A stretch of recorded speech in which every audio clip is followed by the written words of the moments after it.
The Constitution is not some list of the limited rights that the people have, because in our system, the government is limited and the people's rights are limitless. And the founders back in Philadelphia in 1787 and 1789, they had a big, long debate about this. And they said, well, this is tough because people are always used to having their rights listed. Shouldn't we list them?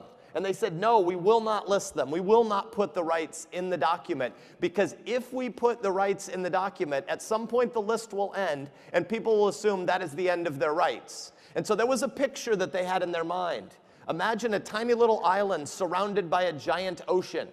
Throughout human history, people have believed that the island is your rights, and the ocean is the powers of government.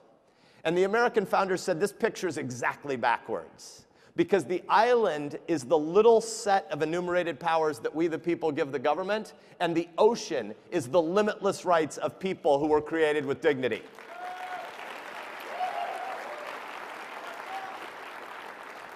And yet they said, wait a minute, if we don't list them at all, might people get confused? Let's list a few. And so as a compromise, they said, well, outside the document, let's add the Bill of Rights. So think about this. The first 10 amendments are not in the Constitution proper. The Constitution is just enumerated powers for the government. But then in the Bill of Rights, they said, let's list a few rights just so no one's confused. In fact, we'll start with the most important one.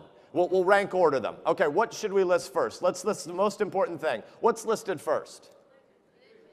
Religion and speech and press and assembly and the right of redress of grievances. It's a dog's breakfast. It's a laundry list. They couldn't list just one thing first because, again, they wanted to scream, and the structure of their document screams, all the rights are the people's. And so then when you go through the Second Amendment, near and dear to all of our hearts here, when you get to the 9th and 10th Amendment, what do they conclude by saying?